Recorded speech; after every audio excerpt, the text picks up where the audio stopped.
Bonsoir à tous. Le ministre des Sports et de l'Éducation physique hausse le ton face à McGill Construction Corporation.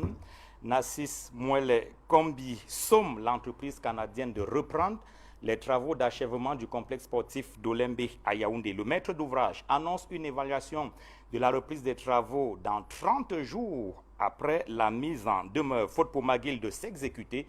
La justice pourrait être saisie. En tout cas, le ministre rappelle qu'un constat de non-exécution et d'abandon des travaux sera établi pour servir et valoir ce que de droit. Mais comment en est-on arrivé là? Comment McGill a-t-il hérité du chantier d'Olembe? Pourquoi tant d'argent versé à une entreprise qui éprouve toutes les difficultés du monde à conduire les travaux? On en parle au cours de cette édition de 100% Foot, 100% Foot sur Equinox Télévision, qui reçoit ce soir Cyril Tolo. Homo, bonsoir.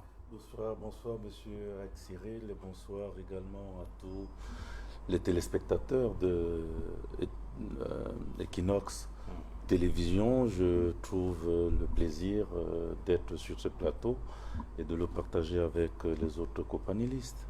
Conseiller technique au ministère des Sports et de l'Éducation physique. Oui, conseiller technique numéro 2. Vous parlez S-qualité. Tout à fait. Ce qui concerne Olembe. Enfin, pas seulement Olembe. Vous savez, les coutumes dans l'administration, lorsque un haut fonctionnaire ou un fonctionnaire en général est envoyé sur un plateau de télévision, c'est qu'il a l'autorisation de sa hiérarchie. Tout à fait. Voilà, donc c'est à ce titre que je suis là, justement, parce que le ministre des Sports, le professeur Nassis Mwele Kombi, a bien voulu, d'ailleurs sortant de la campagne sénatoriale, a bien voulu que je sois sur ce plateau pour éclairer l'opinion sur ce qui se passe à Olembe. Merci d'être venu. C'est la deuxième fois que nous vous recevons sur le plateau de 100% Foot. Tout à fait, c'est un plaisir toujours de vous retrouver.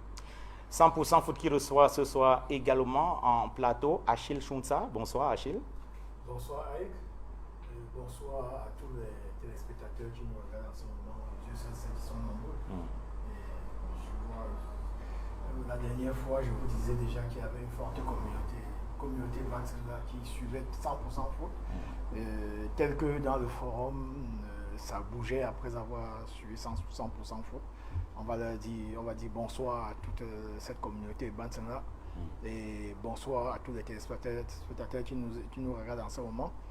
Et de dire que nous-mêmes, quand on critique, quand on parle de foot, on est aussi des pratiquants, même si on n'est plus en activité.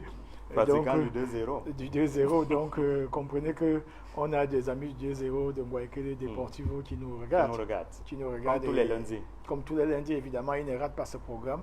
Et je veux dire bonsoir justement à tous les autres panélistes qui sont invités ici. J'espère que nous serons à la hauteur parce que l'affaire Olembe tient à cœur les Camerounais. Et je me réjouis de ce que monsieur le conseiller technique numéro 2 soit présent sur le plateau.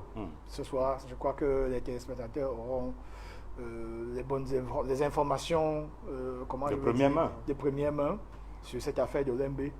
Parce que nous connaissons Olembe aussi depuis la première pierre, depuis le début, le pain 10.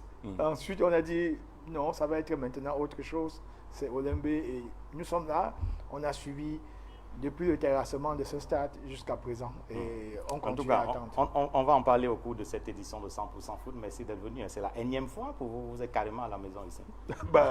Je me sens à l'aise, n'est-ce pas, sur votre plateau. Et puis, je suis toujours présent tant que mon emploi de temps le permet. Parce que vous savez, chez nous, le bouclage, c'est à 16 heures qu'on procède à des bouclages. Donc, pour arriver ici, il va falloir que je sacrifie quand même un certain nombre de choses.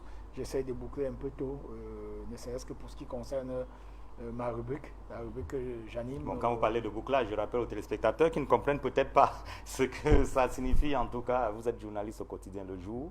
Vous devez donc boucler l'édition du jour qui va paraître le matin. Évidemment. C'est ça le bouclage. Dans le jargon. Dans le jargon. Oui, voilà. Le bouclage. Merci d'être venu.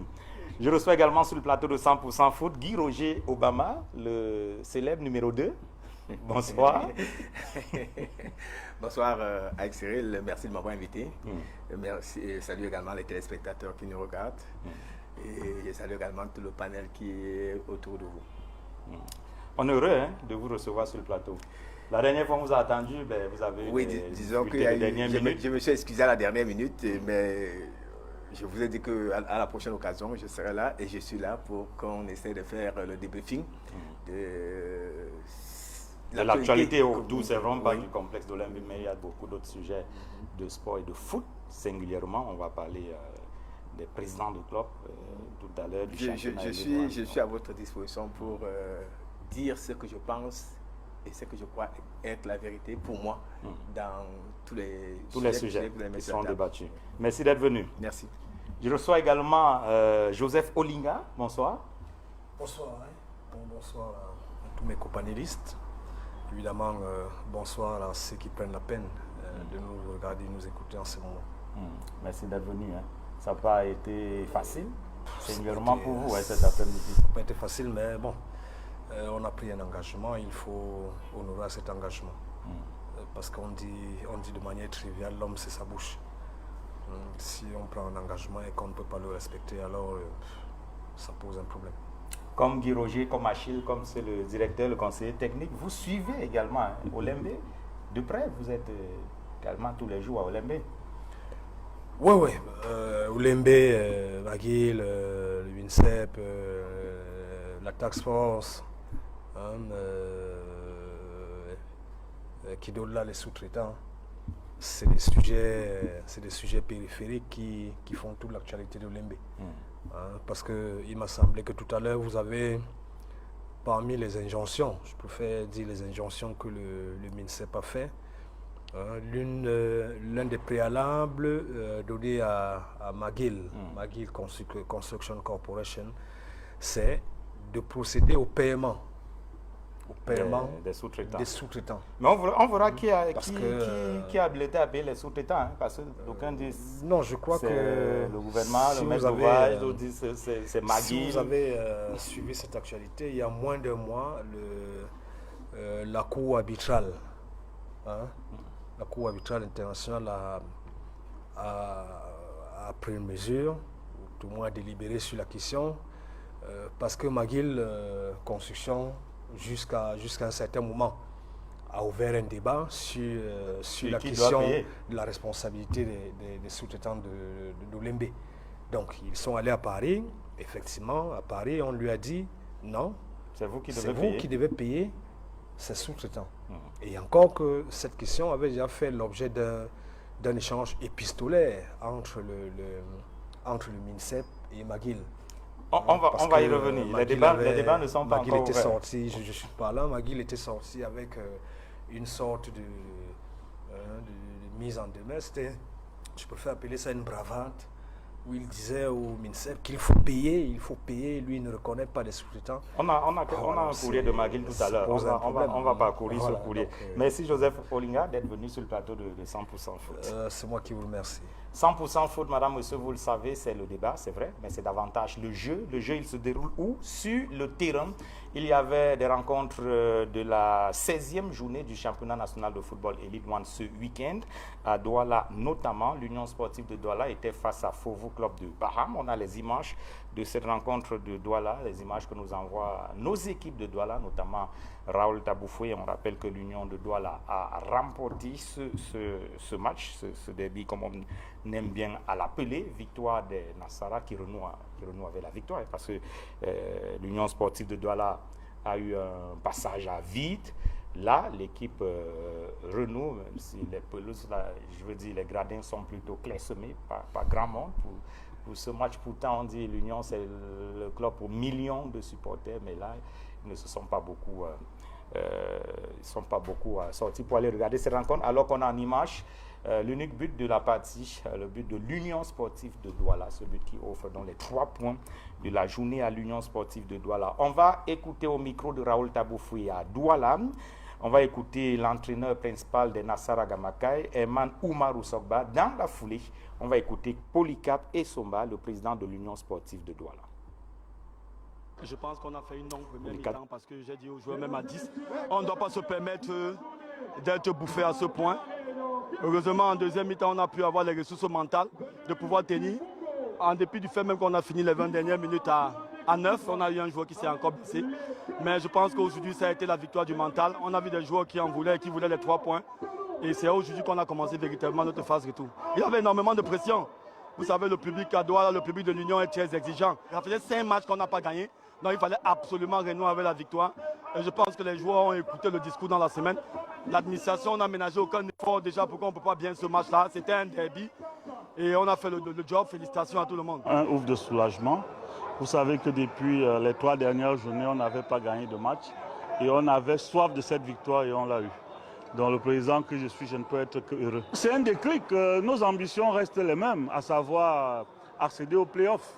Et je pense que nous allons enchaîner. Il nous faut enchaîner 2 autres victoires pour reprendre définitivement notre place au niveau du peloton de tête. Et ce peloton que nous allons mener jusqu'à la fin de la première partie du championnat. Nous ne pouvons que demander à nos supporters de jouer leur rôle de deuxième homme et de faire confiance à l'ensemble des encadreurs techniques, les joueurs et même aux dirigeants. On a tous les moyens pour atteindre les objectifs que nous nous sommes fixés en début de saison. Il s'agit bien de Polycarpe Kémonier. Polycarpe Kémonier, président du conseil d'administration de l'Union sportive de Douala, l'Union qui renoue donc avec la victoire face à Fofo Club de Baham. 1-0, c'est la satisfaction côté Union de Douala. On imagine que c'est la déception côté Fofo de Baham. On va écouter au micro de Raoul Tabofé, Zachary Fetour, il est l'entraîneur adjoint de Fofo Club de Baham. Cet après-midi, ça ne nous a simplement pas réussi. Et il nous a manqué dans ce match du rythme, il nous a manqué de la vitesse. C'est ça qui a fait en sorte que le match s'est déroulé comme vous avez vu là. Vous voyez une équipe, toute une équipe qui manque vraiment de la réussite en tous les joueurs. Vraiment, il faut se poser des questions. Vous avez vu, nous finissons un match sans tirer au goal. Hein, et il nous faut travailler la vitesse, et le rythme dans le match, surtout une équipe qui était réduite, qui était en infériorité numérique, c'est là où on devait plus mettre du rythme. Mais on a vu que c'est toute l'équipe qui était en difficulté. Et quand c'est toute l'équipe qui est en difficulté, je vous ai dit, il faut se poser des questions. Aujourd'hui, il nous fallait battre l'Union de Douala pour prendre la première place. Voilà, nous n'avons pas pris et le classement est trop serré. Si ceux qui nous talonnaient de près gagnent aujourd'hui, on risque de se retrouver même à la 6e position et puis c'est pas bien. Voilà, il faut se relever parce que le championnat est assez serré. Dixit, Zachary Foto, entraîneur adjoint du Fofo Club de Baham. Il y avait match également entre Avion Académie et Coton Sport de Garoua. Coton Sport qui est dans une mauvaise passe. Coton Sport qui vient d'aligner 3 défaites, c'est ça? 3 défaites en Coupe africaine. Hein. Coton Sport qui va vraiment mal cette saison. Et qui a encore été battu par Avion Academy, cette fois en championnat, dont les coton-cutters sont vraiment dans une mauvaise passe depuis quelques journées. Vivement que Coton Sport de Garoua se réveille. C'est le champion en titre. Alors qu'on voit ce but donc qui a cloué Coton Sport de Garoua, battu finalement par Avion Academy et Junkam. Avion qui se donne un bol d'air parce que lorsqu'on regarde, quand on va voir le classement tout à l'heure, on verra également que Avion ne brille pas non plus de 1000 feux dans ce championnat. Mais Avion qui a eu quand même, qui a donc battu Coton Sport de Garoua la faveur de cette journée, 16e journée du championnat national de football Elite One. On va récapituler les résultats de cette 16e journée. On regarde les tableaux en Elite One pour constater que Edinsport avait déjà été battu par l'Aigle Royal de la Ménois 1-0. 1-0 également pour UMS de Loum face à Renaissance de Ngoumou.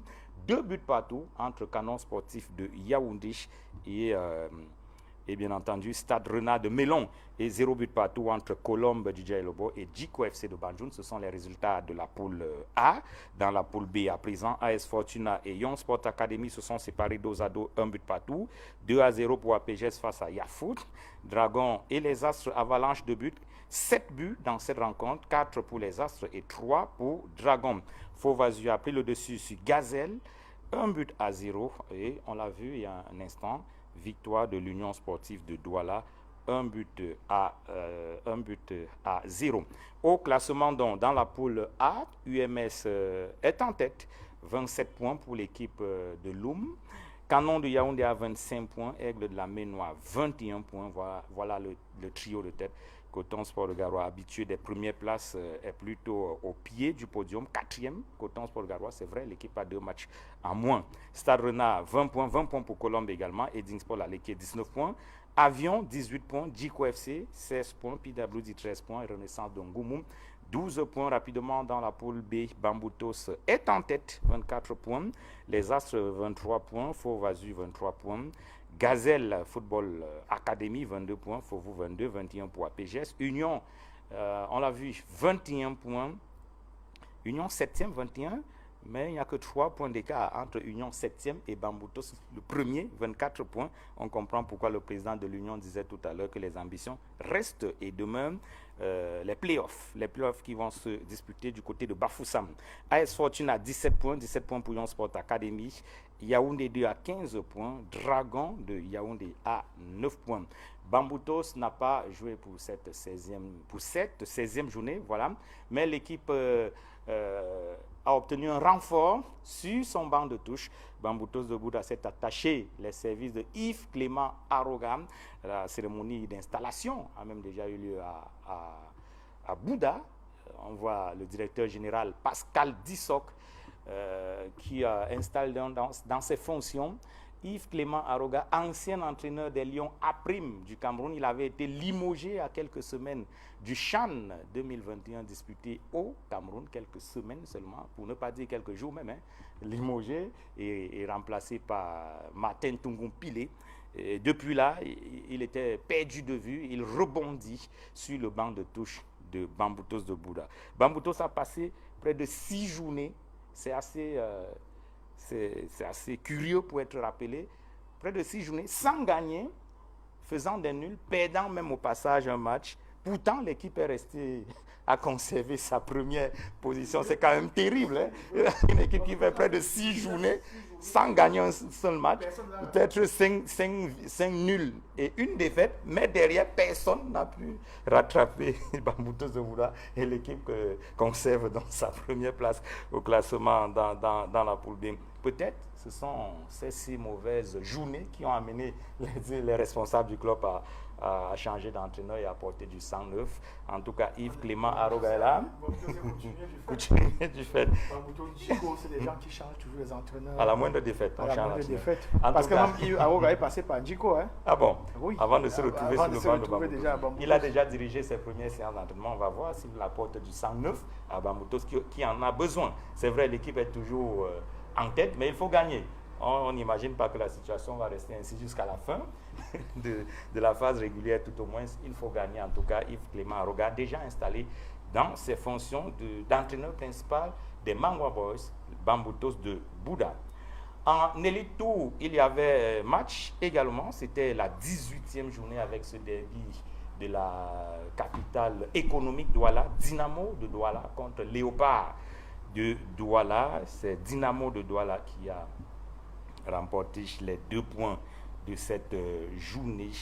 Dynamo qui se reprend un peu parce que l'équipe est engluée dans des querelles. Vous le savez, hein, des querelles intestines, les enfants du même village qui n'arrivent pas à s'entendre pour le bien de l'équipe, et ça fait du tort à Dynamo de Douala, mais l'équipe a tout de même remporté ce match face à Léopard. Voilà, Dynamo qui veut reprendre du poil de la bête dans cette compétition. 2 buts à 1 pour Dynamo dans ses couleurs habituelles, le jaune et le noir, alors que Léopard également est dans ses couleurs habituelles, le vert et le blanc. Et signe que la vie reprend peut-être au sein de Dynamo, le comité provisoire de gestion annonce la mise en vente des cartes de membres de Dynamo, les bonnes badges. Il y a une adresse électronique qui est d'ailleurs, en tout cas, à partir de laquelle les supporters peuvent donc s'acheter les cartes de membres de Dynamo Football Club de Douala. 500 000, 1 million, 50 000, 100 000 francs CFA, c'est chacun selon sa bourse. Et je vois Emmanuel Diop en face de moi qui va bientôt prendre une carte de supporter de Dynamo de Douala. En tout cas, victoire de Dynamo de Douala face à Léopard de la même ville. le récapitulatif des résultats en Elite 2 pour dire que Dynamo a donc battu Léopard 2 buts à 1. Stade de Bétois a pris le dessus sur Ofta de Kribi, ça semble plié déjà, c'est même déjà plié, ça ne semble pas, c'est même déjà plié pour Ofta, battu par Stade de Bétois, 4 buts contre 3. Tonnerre Kalara Club de Yaoundé, qui n'est pas très en forme également, a fait jeu égal face à Aigle du Mungo. Aigle, depuis la démission de son coach Patrice Fotso, roi du Noir, Aigle qui était un moment premier, deuxième de ce championnat Elite 2, mais l'équipe a considérablement dégringolé depuis que Patrice Fotso a jeté l'éponge. La suite de la 18e journée en Elite 2, c'est mercredi prochain. Victoria United sera face à AS FAP, Rangers de Bafut contre Unisport du Onkam, Foncha Street contre Racing de Bafoussam. Au classement, Victoria United caracole en tête, 30 points pour Victoria United, mais un point d'écart seulement par rapport à son poursuivant immédiat, Stade de Bétois, 29 points. Lausanne est 3e, 26 points. Au bas du tableau, Dynamo, grâce à sa victoire sur Léopard à 21 points. Léopard qui est donc resté à 20 points. Tonnerre de Yaoundé, 17 points. Et bon dernier de ce championnat Elite 2, c'est Ofta de Kribi. Les carottes sont cuites pour Ofta de Kribi, qui va certainement évoluer en D2 régional dans la région du Sud dès la saison prochaine. On a vu, on vous envoie les images, on vous permet de regarder les images, les Elite 1, les Elite 2 à travers le pays. Mais sachez que c'est très difficile, c'est compliqué pour les hommes de médias. Dans quelles conditions est-ce que Guy Roger Obama, Achille Chontia, Joseph Folinga, dans quelles conditions est-ce que vous réussissez à rendre compte de ce championnat, ces championnats Elite 1 et tout, aux téléspectateurs, aux auditeurs et même à vos lecteurs, c'est assez difficile. Regardez par exemple ce qui se passe à Bafoussam dans l'ouest du pays. Dans quelles conditions les reporters travaillent-ils dans les différents stades de l'ouest? C'est un reportage de Vivien Tonfac. Qui s'est fait chipper la balle. Par manque d'un espace sécurisé prévu pour eux, c'est au milieu des supporters que les journalistes et reporters sportifs sont obligés de s'insérer pour retransmettre les matchs du championnat national Elite 1 et tout. Nous allons suivre ensemble cette belle infiltration dans la défense. C'est un ballon qui va mourir dans les gangs d'Emile Lapo, le dernier. Un ballon avec le capitaine de cette formation qui va donner sur le côté gauche. Ah là là, malheureusement. Les Zabakwa Boys veulent à tout prix revenir au score ici au stade de Bamedi. Mais on a vu quelques maladresses de la part de nos avancantes. Dans cet environnement de travail difficile, leurs commentaires leur valent très rarement des fleurs. Parfois, vous pouvez dire quelque chose qui ne plaît pas à l'un des côtés des supporters et ça peut vous valoir parfois quelques agressions. On va être clair, quelques agressions, que ce soit verbales ou alors même physiques. Donc c'est un peu dommage. Étant au stade également, on n'a pas généralement les tribunes de presse pour pouvoir commenter les matchs en toute liberté. Et aussi les feuilles de match parfois, c'est pas évident d'avoir. Même obtenir aussi les interviews à la fin d'un match, c'est souvent difficile. Vous avez vu quand l'arbitre vient de signaler qu'il n'y a pas faute, quand le reporter dit qu'il n'y a pas faute, le supporter est à mesure de venir vous agresser comme c'est le cas. Donc ça veut dire qu'il faudrait qu'on revoie dans quelle mesure améliorer les conditions. Et il faudrait quand même aussi une sécurité de ces reporters. Vous pouvez voir, on souffre quand même, la transmission n'est pas chose facile. Cette triste réalité contraste totalement avec ce que le président de la Fédération camerounaise de football avait miroité aux journalistes et reporters sportifs pendant sa campagne. Nous invitons les autorités vraiment en charge du football de penser également aux journalistes qui chaque jour sous la pluie, sous le soleil, se bat tant bien que mal pour que le championnat camerounais soit davantage visible. Pour le simple fait qu'on présente le badge déjà, que ça te donne droit à un accès. Qu'on identifie ton média et que ça te donne droit à un accès aux feuilles de match. C'est un peu ça. Et aussi, il y a certains entraîneurs aussi qu'après avoir perdu le match, ne laissent pas aussi le temps aux journalistes de prendre les interviews pour les émissions. Bon, c'est pas aussi facile. Vivre et partager sa passion sont les seules motivations pour lesquelles les hommes et femmes de médias prennent des risques énormes dans les stades d'Elite 1 et tout.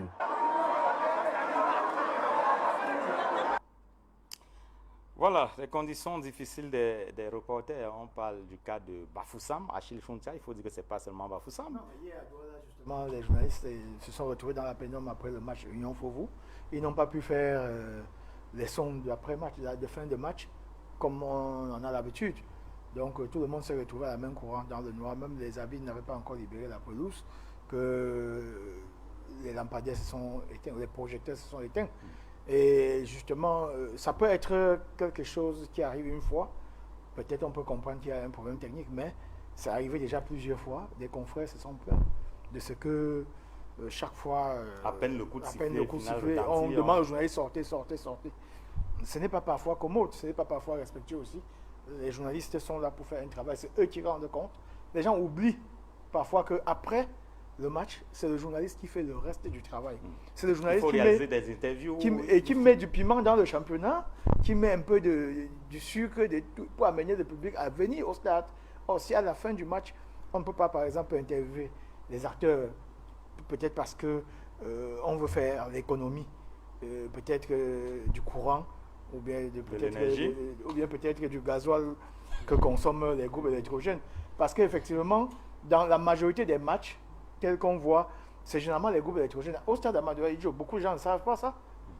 Les gens voient, il y a environ 3 groupes électrogènes qui sont là de très grande capacité. En fait, c'est la réglementation internationale. Hein. Oui, effectivement. C'est pour ça qu'on n'a jamais eu de coupure. Mais ça, c'est international. On n'a jamais eu de coupure au stade Amadou Diop. Pour les matchs de championnat, Guy Roger, qu'est-ce qui peut faire que... Moi, je crois que le problème, c'est à 2 niveaux. C'est-à-dire que nous avons des infrastructures sportives qui ne respectent pas une certaine réglementation. Vous voyez, par exemple, quand vous suivez par exemple le championnat anglais, le championnat français, vous ne verrez jamais les journalistes aller au stade. Il y a ce qu'on appelle la zone mixte, il y a ce qu'on appelle la salle de conférence.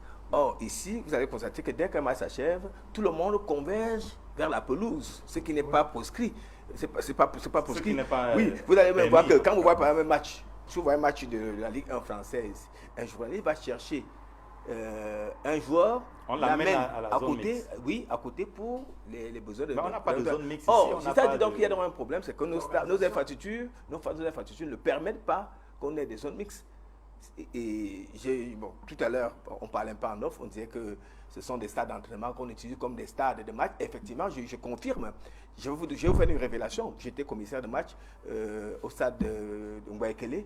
Alors, j'étais avec un inspecteur des habits qui, lors du contrôle, me fait dire que, attention, le stade militaire, le grand rectangle, le petit rectangle, la circonférence que vous voyez là, le stade n'est pas réglementaire. Puisque le grand rectangle et le petit rectangle ne respectent pas les normes internationales. C'est pas 18 mètres. Je vous dis que ça ne respecte pas. C'est un constat fait par un ancien arbitre FIFA qui vous dit que le stade Ngouaekele, quand vous voyez les repères tracés là, ce n'est pas dans les normes internationales. C'est-à-dire que là où on devait avoir peut-être 5,50 m, on est à 4,50 m.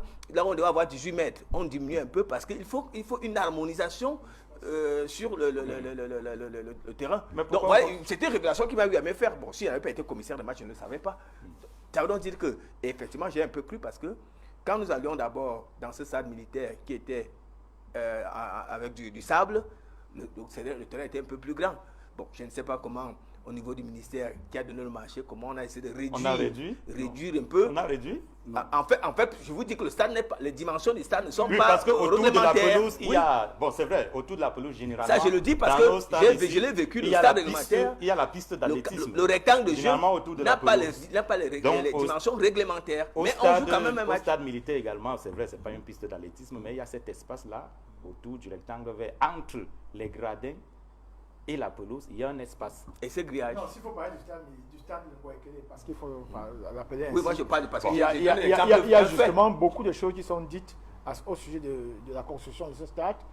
Parce que dit-on, je vais le dire dit-on, parce qu'il était prévu même une piste d'athlétisme autour de ce stade.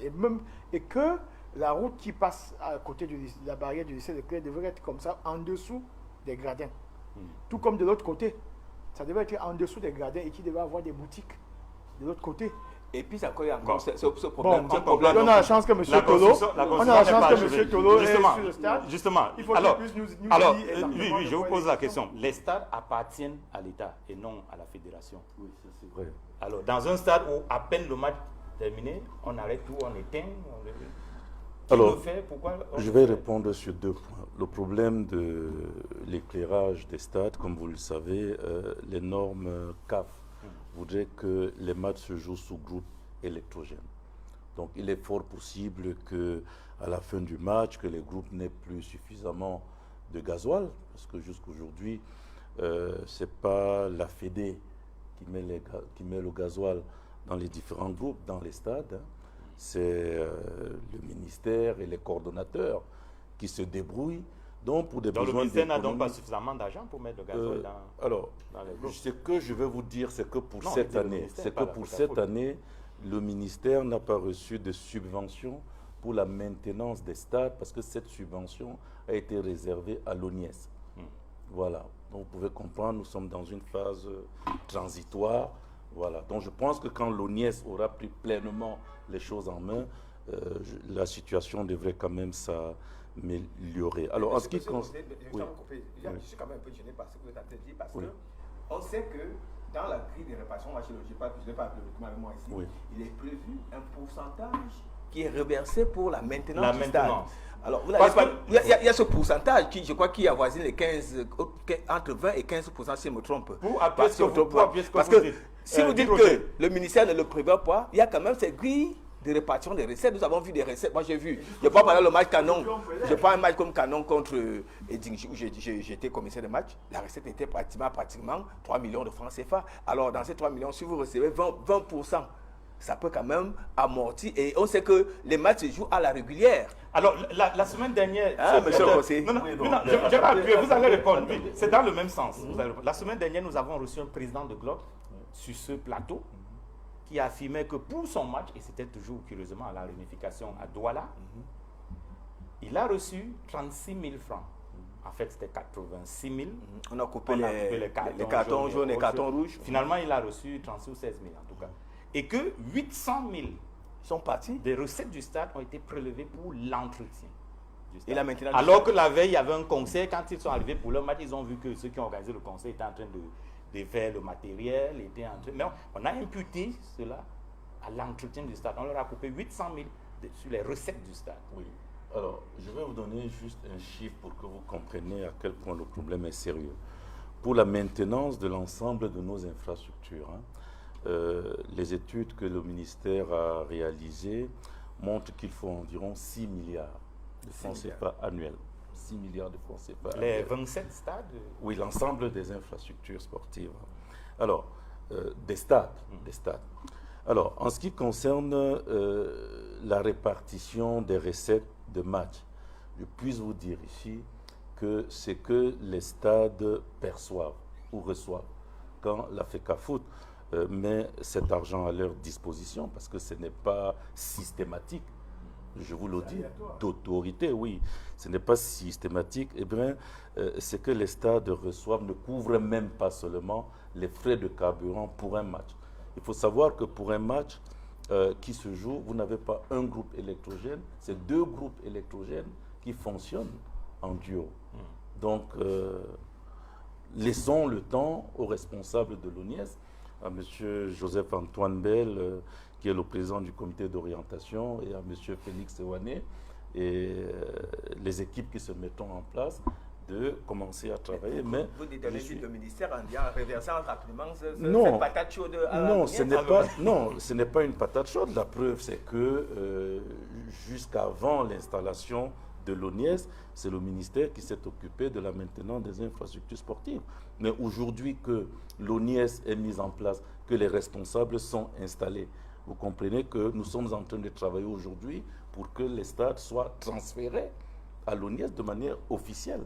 Mais quand un stade sert à d'autres activités que le sport, je parlais tout à l'heure du concert. Oui. Bon, si on prend le cas du Palais des Sports, c'est vrai, c'est pas un stade de football, mais on voit qu'il y a des messes, des mariages, des cérémonies. Je puis vous dire que... Après, on impute l'entretien, c'est ce que les présidents de club disent. On leur impute l'entretien des infrastructures, alors que ces infrastructures servent à autre chose entre-temps. Mais bien sûr, alors je vais encore vous faire une révélation ici. Vous savez, avant la mise en place de l'ONIES, le gouvernement donnait des subventions au stade.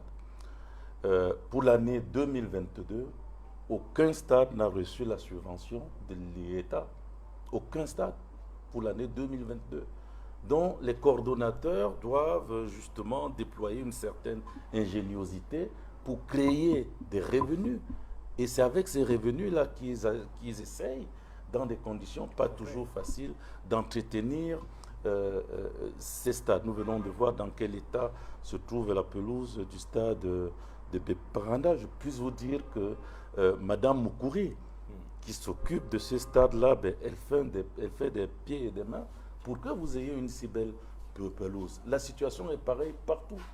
Donc, lorsqu'on organise un mariage, on peut faire la location, on peut payer, je ne sais pas, 500 000 francs pour 12 mois. Vous comprenez? Ça coûte extrêmement cher. Mais ce n'est pas ça le problème. Le problème, c'est que Joseph Olinga, le problème, les stades servent à autre chose, mais les présidents, le club, en tout cas, disent que c'est à eux qu'on impute. C'est ça le problème. Pourquoi d'autres personnes utilisent le stade et c'est eux qui doivent payer? Bon, peut-être que je fais une supposition. Hein. Il faut qu'on se mette quand même d'accord que ces activités parasportives ne sont pas récurrentes. Elles viennent de temps en temps. Donc, si... je ne peux pas te permettre de dire ça parce que je prends le cas du stade de Lembe, de Lembe annexe B. Moi, j'ai été là-bas samedi et dimanche. Qu'est-ce que je constate? Je constate qu'il y a, avant un match officiel, vous avez 3 matchs de 2-0 qui se jouent. Et c'est comme ça, je me suis renseigné en tant que journaliste, j'ai fait des investigations, c'est comme ça constamment tous les week-ends. Que ce soit samedi, que ce soit dimanche, les entreprises viennent s'exercer dans le 2-0. Et ça met en mal.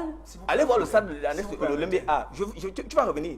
Allez voir le stade de l'annexe A, qui est B, qui est détruit à ce jour parce que moi j'ai mené l'enquête. Vous allez constater que samedi, il y a d'abord les gens des différents stades eux-mêmes qui jouent. 2-0 viennent ça jouer. Et maintenant, dès qu'ils finissent. Donc avant que Elite One, Elite 2 ne viennent jouer à 15 h, il y a déjà vous n'allez pas dire que vous n'allez pas nous faire croire que ces gens-là jouent gratuitement. Ce ne sont pas des activités parasportives. Je vais quand même apporter. Joseph finit et vous allez finir. Para ou extra sportives. Parce que c'est ça le débat que vous avez posé. Alors, est-ce que ces activités extra ou parasportives sont aussi régulières que ça dans ces salles? Au point où on va établir un parallèle pour estimer que systématiquement il y a ces activités-là, mais on prélève l'argent au club. Je pense non, il y a un concert, même si on prend l'exemple du Palais des Sports, qui semble être de plus en plus dédié à ce type d'activité depuis quelques temps. Sur 2 mois, il y a combien de concerts là-bas? Et sur la même période, il y a combien d'activités? À Bamendi, vous avez quel mariage? Bon, lorsque vous êtes à Bamendi, ou vous êtes à Toket, ou à Babsam, parce qu'on parlait de Babsam tout à l'heure, on parle de Mbouda. À Bepanda, je ne sais pas. Mais lorsque vous êtes là, là-bas, il y a combien de concerts? C'est combien de fois par an? Donc, je crois que un concert peut détériorer le stade. On n'a pas besoin de 10 concerts. Oui, mais de toute façon, les concerts ne se passent pas sur le jeu. Le débat de la proportionnalité. Il y a combien de mariages au Palais des Sports même, par exemple? Non, je vais dire combien. On va permettre au conseil de réagir et on va continuer, on va avancer. Je prends par exemple le cas du stade du Palais des Sports, il faut qu'on le dise. Il faut savoir que chaque week-end, il y a au moins une fédération sportive civile nationale qui organise une activité de ce côté-là. Là, c'est une fédération. Je dis non, c'est pour te dire que ce n'est pas seulement les concerts. C'est pour dire que, je prends par exemple le cas du Palais des Sports. Chaque semaine, la semaine dernière, il fallait jouer les playoffs, il fallait jouer le deuxième regroupement de basketball. Cette semaine-ci, il fallait jouer le volleyball. La semaine prochaine, le handball va emprunter la salle. Ça veut donc dire que ce sont des... Il s'agit là des activités. Non, c'est pour dire qu'il y a une activité pérenne et des retombées, parce qu'on ne joue pas gratuitement, qui font en sorte, quand vous voyez, allez aujourd'hui au Palais des Sports, les toilettes ne fonctionnent pas. Et tous les jours, on organise des concerts, on fait ceci, on est incapable de maintenir la salle. Non, on va permettre au conseil de vivre. Parce qu'il faut qu'on continue, il faut qu'on progresse dans le débat. Sous nos yeux, un peu que j'ai trouvé grave, l'installation des responsables de l'ONIS s'est passée dans une salle complètement sombre. Oui. Il n'était pas éclairé. Je croyais qu'à un moment donné, on devait allumer les mais jusqu'à la fin de la cérémonie, ça s'est passé dans une salle sombre. Nous, du côté de la presse, on s'est dit, mais voilà le président Loniès qui a déjà, du pain sur la planche. Un premier chantier sous la main. Très bien, le conseil va conclure et on va avancer. Par rapport au Palais des Sports, parce que le problème est bien plus sérieux que ça et ne dépend pas du ministère. En réalité, vous savez que le Palais des Sports, c'est un don. C'est un don du gouvernement chinois. Et c'est une entreprise chinoise qui est chargée d'ailleurs, qui est chargée de la maintenance. Sauf qu'il y a une convention qui lie le ministère de l'économie et Exim Bank China qui met à la disposition du ministère et donc de l'entreprise une allocation pour la maintenance de cette infrastructure-là. Or, depuis pratiquement 4 ans aujourd'hui, cette convention n'est plus signée. Donc aujourd'hui, les Chinois ne font plus la maintenance, ne font qu'une maintenance, comment dirais-je, partielle. Voilà, partielle, légère de cette infrastructure. C'est pour ça que parfois, quand vous arrivez, la clim ne fonctionne pas et tout. Donc c'est ce problème-là qui se pose. Et nous-mêmes ne pouvons pas intervenir sur l'infrastructure pour faire la maintenance. Mais c'est un problème qui est justement... Pourquoi le contrat n'est pas renouvelé? C'est des problèmes administratifs. C'est des problèmes administratifs entre le ministère de l'économie et Exim Bank China. Voilà. Mais je pense que le problème va se résorber bientôt.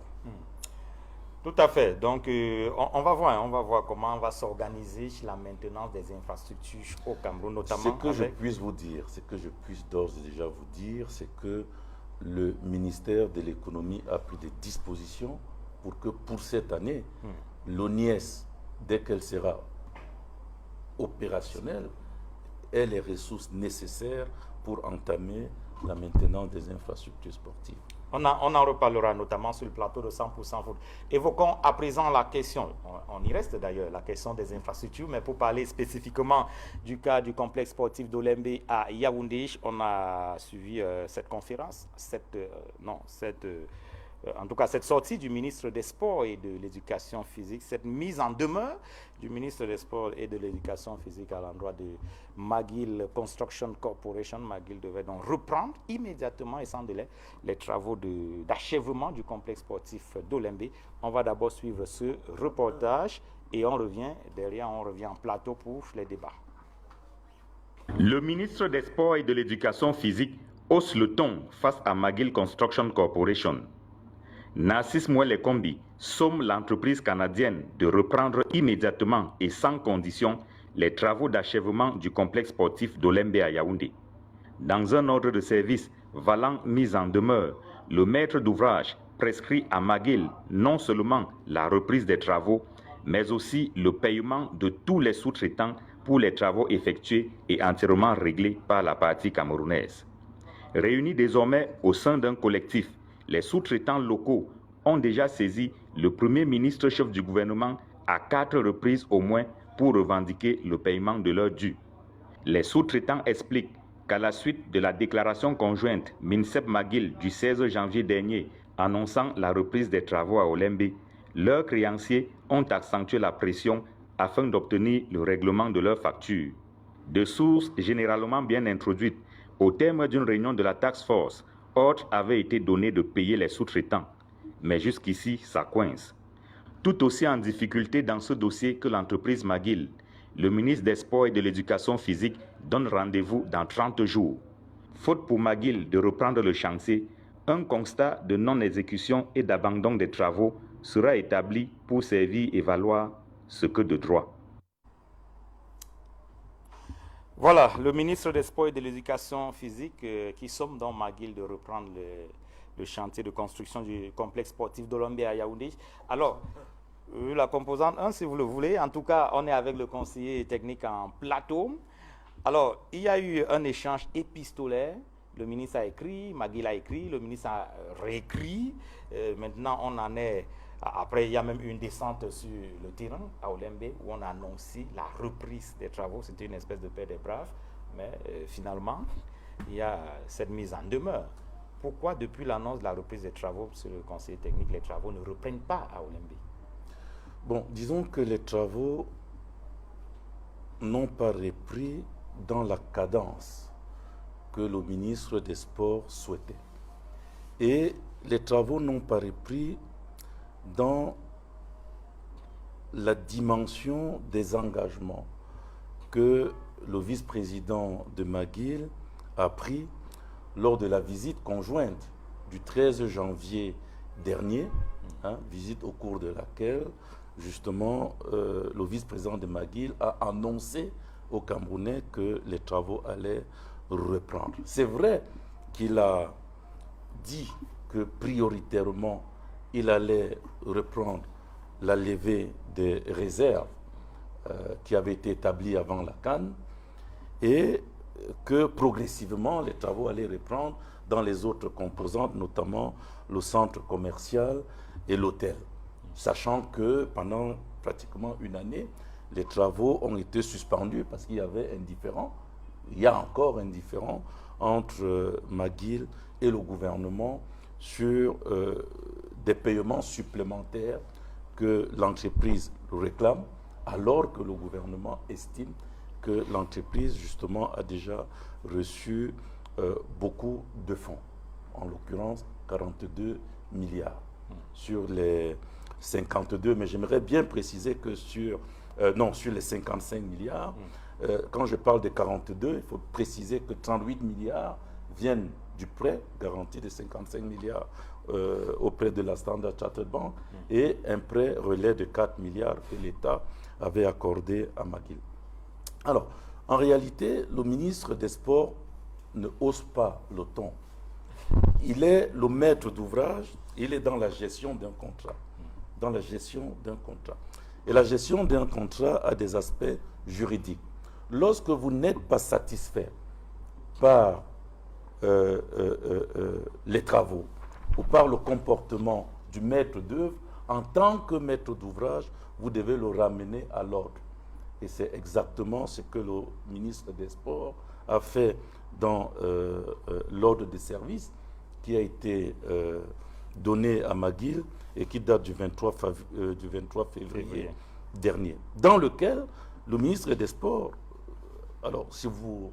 Oui, tout à fait, vous pouvez donner quelques extraits. Voilà, je peux donner quelques extraits. Demande à McGill de reprendre dans l'urgence. Hein. Alors, il prescrit la reprise immédiate et sans condition des travaux d'achèvement des éléments de la composante 1. La composante 1, c'est quoi? C'est le stade principal, donc de 60 000 places que nous connaissons, et où s'est jouée la CAN, les 2 stades d'entraînement, l'hôtel et le centre commercial. Voilà la composante 1. Donc, de reprendre d'urgence et sans condition. Pourquoi sans condition? Parce que McGill a reconnu avoir déjà perçu l'avance de démarrage qui est contractuelle de pratiquement 22 milliards. Ils ont eu des décomptes qui ont également été payés. Sauf que dans la réponse de McGill du 13 janvier dernier, il prévoit de reprendre les travaux avec les sous-traitants. Or, il s'avère que jusqu'à date, McGill n'a toujours pas payé les sous-traitants et vous pouvez donc comprendre pourquoi le chantier n'a toujours pas repris, puisque les sous-traitants sont toujours en attente, n'est-ce pas, de leur dû. Et un problème a été résolu. Et McGill disait qu'il n'allait pas payer les sous-traitants parce qu'il était agent de l'État et que les sous-traitants n'étaient pas les sous-traitants de McGill, mais les sous-traitants de l'État. Et comme M. Olinga le disait, le tribunal arbitrage de Paris, saisi par Hazel, qui est le sous-traitant majeur à Olembe, a résolu ce problème-là en prenant une décision le 13 février dernier qui a débouté McGill et qui a dit clairement que tous les sous-traitants d'Olembe sont les sous-traitants de McGill. Et donc, c'est McGill qui doit payer. Exact. Donc, il prescrit la reprise immédiate des travaux. Il prescrit la levée de toutes les réserves relatives aux manquements qui ont été observés et, naturellement, fort de la décision du tribunal arbitral de Paris, il prescrit également que les sous-traitants soient payés. Voilà. Il rappelle en réalité à McGill des engagements contractuels. Des engagements contractuels. Donc ce n'est pas qu'il hausse le ton. Il n'a pas un plan de résiliation. Mais quand ça prend déjà la forme d'une mise en demeure. Alors, la mise en demeure est un acte contractuel. J'ai les extraits du contrat de McGill ici. Et là, il est réglé par l'article 18.3.1. 18.3.1 du contrat de McGill. Il dit quoi? Alors, le ministre peut justement sommer McGill en cas de manquement substantiel, donc du co-contractant, c'est-à-dire de McGill, à l'une de ses obligations au présent. Si ce manquement n'est ni corrigé, ni envoi de lettre dans les 30 jours suivant la date à laquelle l'administration avise le co-contractant du manquement. Donc, c'est entendu. Voilà, c'est entendu. Oui, avant Achille, Joseph, depuis le 3 janvier, le ministre avait écrit au Premier ministre, chef du gouvernement, il a décrié le comportement de McGill. Il est même allé jusqu'à écrire que le premier, en tout cas le vice-président de McGill avait été incarcéré, était en prison. C'est qui était ma faute? C'est pas ce que je dis. Depuis le 3 janvier, mais aujourd'hui en mars, comment comprendre qu'on en est encore à courir derrière McGill alors qu'on a décrié dans des lettres adressées au PM le comportement d'un co-contractant qui visiblement ne remplit pas sa part de contrat. Je crois qu'à un moment donné, on a pensé, en tout cas nous les observateurs, on a pensé que c'était cette affaire de Lembe avec McGill et les corrélations entre McGill, le MINSEP, entre McGill, la task force, entre McGill et les sous-traitants. On a pensé que c'est un serpent de mer. Mais à y regarder de près, il ne s'agit pas d'un serpent de mer. Hein. Ce serait peut-être violent de le dire comme ça, mais on est visiblement dans un jeu. On est dans un jeu parce que... Qui sont les acteurs de ce jeu? Non, les acteurs de ce jeu, ils sont connus. Ils sont connus. On a au sommet la pyramide, la task force. Hein? On a au centre de la pyramide le McGill Construction Corporation. Et puis on a le MINSEP, qui est le maître d'ouvrage, qui lui-même, en réalité, n'a pas les coudées franches pour faire bouger les lignes. Parce qu'il faut le dire, le MINSEP ne peut que faire des administrations. Parce il n'a pas d'autre moyen. Souvenez-vous bien que cette situation a empiré parce qu'il y a environ 1 an, le MINSEP avait exigé que McGill vienne justifier tous les versements qu'il indique les fonds reçus. Les fonds reçus. C'est là où tout a commencé à coincer. Souvenez-vous aussi que pendant que nous attendions la CAN, nous étions à 1 mois de la CAN, McGill a trouvé le moyen de mettre tout le monde en congé. Et c'est des sous-traitants locaux qui ont continué à cravacher pour qu'on en arrive là. Donc je dis, pour moi on est dans un jeu. On est dans un jeu parce qu'on va poser une question triviale. Le contrat, là je parle sous le contrôle du directeur conseiller technique numéro 2 du MINSEP.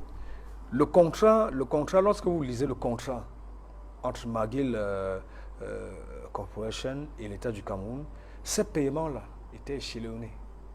Il y a un timing. C'est-à-dire, lorsque vous avez fini telle partie, on va vous verser telle somme. Là, je pense que ces paiements étaient étalés sur 3 phases. Bon, mais on se retrouve curieusement avec un McGill qui, nous dit-on, a perçu il y a 42 milliards, un peu plus de 42 milliards. Et McGill, lorsque, je crois que vous vous souvenez bien, lors de la grande sortie spectaculaire avec le MINSEP à Olembe dernièrement, après qu'il y a eu ces échanges, les pistolets le 13 janvier, il a dit non, je reprends les travaux dans quelques jours. Et puis il a trouvé le moyen, entre 2 phrases, d'expliquer que, bon, en tout cas, en même temps, on dit que j'ai pris 42 milliards, moi je reconnais avoir pris 21 milliards. Ça, il a dit. Ça, il a dit, je crois que vous vous souvenez de cela. Bon, 21 milliards. Non, il a dit qu'il a pris 21 milliards et que du reste, les 21 autres milliards sont sujets à discussion. Ça, c'est ce qu'il a dit. Donc, lorsque vous avez ces 2 paramètres-là sur la table, McGill qui est... Il faut le donc, vous voulez dire, le ministère, le maître d'ouvrage dit on a payé 42? Non, on a dit au maître d'ouvrage parce qu'en réalité, je continue de vous dire que nous arrivons à cette situation parce que le maître d'ouvrage, qui est le MINSEP, dit mais attends, rien n'avance sur le terrain. Rien n'avance sur le terrain, mais comment il s'explique que vous avez consommé tant d'argent? Alors, faites un justificatif. Depuis lors, McGill continue dans la bravade. McGill fait exactement ce qui se passe. Et on est observateur d'abord, vous et moi. On est Camerounais en plus. On se posait la question de savoir, mais qui est donc McGill pour se permettre de prendre l'argent des Camerounais, hein? Et puis le consommer et exiger même qu'on lui donne le reste. Ça dit que le reste de l'enveloppe, qu'on lui remette cette enveloppe-là. Parce que lorsque vous regardez même cette enveloppe, je crois qu'il reste plus ou moins 13 milliards. 17, 17 milliards. Voilà. Si on prend ça et qu'on paye, hein, qu'on dit même que, bon, en priorité, on va payer les sous-traitants, en réalité, il n'y aura plus d'argent pour continuer. Parce que les 55 milliards d'enveloppe globale auront été consommés carrément. Ça, il faut qu'on se le dise. Je parle devant le conseil technique numéro 2. Donc, est-ce qu'en réalité, tout le cinéma dans lequel nous sommes aujourd'hui n'est pas celui de savoir comment on va trouver l'argent pour continuer au Lembe? Parce que l'argent, ça peut être péremptoire, ce que je dis. L'argent pour continuer au Lembe, il n'existe plus. Comment ça, il n'existe plus? Il n'existe plus. 17 milliards. 17 milliards. Ça va faire la phase. McGill doit combien? La lettre dit. Phase 2 et... La lettre dit qu'il faut payer les sous-traitants. Combien est-ce qu'on doit sous-traiter? Non. Alors, McGill a déjà perçu 42 milliards. Oui. McGill a 42 milliards par deux vers lui. Bon, mais McGill c'est parce qu'il dit. Il dit 21 milliards. Non. Il a dit. Attendez. Il a dit. Bref, 42 millions ont été consommés. C'est ça, 42 milliards. Ah. Il a dit sur les 42 milliards, ce qui est vrai, ce qui est vrai, et qu'il reconnaît, c'est le montant de l'avance de démarrage. Qui sont 21 voilà, milliards. 21 milliards. En réalité, ce n'est pas 21 milliards, c'est 22, puisque c'est 21,9 milliards. C'est 22 milliards. Environ 20. Voilà. Les 4 milliards, je vous ai dit, il y a eu un prêt de l'État alloué à McGill de 4 milliards qui devrait être remboursé aussitôt que les 55 milliards étaient mis en place. Le reste, c'est des décomptes qui ont été payés. À McGill? Qui ont été payés à McGill. Donc le total, ça fait combien de milliards? Ça fait 42 milliards. C'est bien ce que Et la raison donc pour laquelle McGill n'est plus payé aujourd'hui, depuis octobre 2021, octobre 2021, c'est que l'État dit il faut déjà perçu 42 milliards. Lorsqu'on va dans le contrat, il était prévu qu'avec 27 milliards, nous ayons livré le stade principal, les 2 stades d'entraînement, l'hôtel et le centre commercial. Or, tu as 42 milliards. Aujourd'hui, nous avons le stade principal qui est achevé, parce que bon, 31 réserves, ça ne représente pas grand-chose. Les 2 stades d'entraînement qui sont fonctionnels, mais puis de l'hôtel et du centre commercial. McGill répond qu'il ne peut pas avancer sur les travaux de l'hôtel et du centre commercial parce qu'il faut que l'État désigne d'abord des concessionnaires. Et l'État dit non, on peut livrer... vous avez vu, Motaengil a construit l'hôtel Ribadou à Garoua. Il n'y a pas eu un concessionnaire. Il a livré ça ne concerne pas les concessionnaires ou pas. Voilà. Donc, c'est le problème dans lequel nous sommes. En réalité, le MINSEP est là dans son rôle de veille et d'alerte. Monsieur mais sauf que monsieur le conseil, je n'avais pas fini. Voilà. Joseph, on va permettre à Achille. Les autres d'abord. Oui, Achille et Guy Roger n'ont pas encore pris la parole. Achille d'abord. Non, Guy Roger, Achille d'abord. Oui. Honnêtement, pour cette affaire du stade olympique, je crois le ministre, avec cette mise en demeure, ou bien cet ordre de service. Lui-même dit que l'ordre de service vaut mise en demeure. Oui, cet ordre de service qui vaut mise en demeure et qui est après les 30 jours, on ira faire le point. Le ministre, en réalité, c'est un procédurier. Et le ministre, dans cette procédure, c'est pour justement prévoir le clash ou bien la rupture. Pour parler simplement. Qui existe. Parce que le ministre a écrit que dans 30 jours, il y aura un au jour d'aujourd'hui, à Olembe, monsieur le conseiller a voulu un peu... dire que McGill n'est plus au stade d'Olembe. Si vous Achille. J'ai dit parce que monsieur le conseiller a voulu un peu enjolivé la chose en disant que les travaux ont repris pas au rythme ils n'existent pas, ils ne sont pas là-bas. Rien n'a commencé. Même la levée des réserves, vous imaginez bien que je travaille au Lébé. La levée des réserves s'est passée normalement. Maguil a décidé d'arrêter. Qui ne représente pas grand-chose. Moi, je peux comprendre le conseil technique qui essaie Non, suivez bien l'interview de M. Franck Matière du 13 janvier. Oui. Les engagements qu'il prend, c'est qu'il va reprendre les travaux, il va remobiliser les sous-traitants pour lever d'abord prioritairement les réserves au niveau du stade. Est-ce que les réserves sont levées à ce jour? Les réserves sont en partie levées.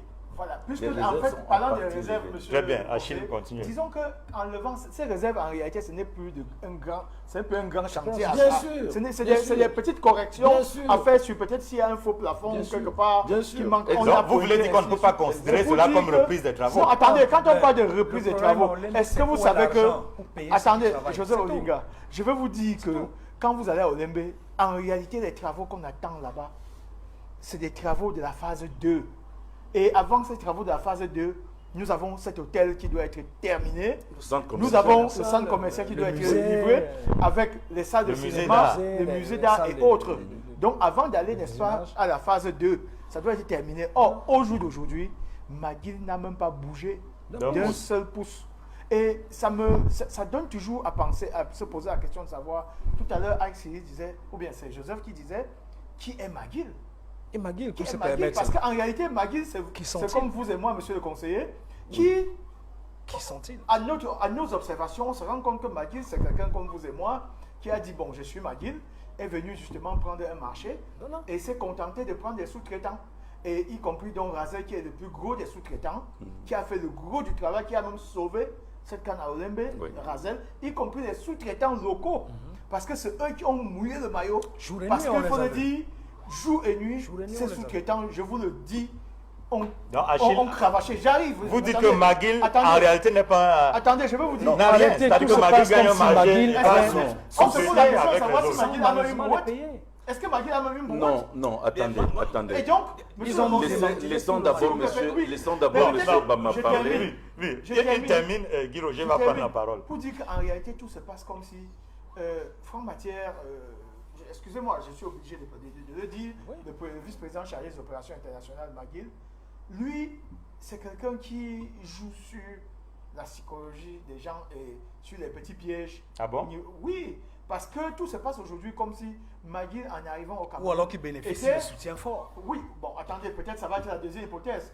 Maguil, en arrivant au Cameroun, était une entreprise, ou bien c'est quelqu'un qui arrive ayant des situations compliquées à l'international et qui, quand il reçoit de l'argent, au lieu de payer les sous-traitants, ne paye pas, mais il va d'abord résoudre ses problèmes. Il va d'abord régler ses problèmes.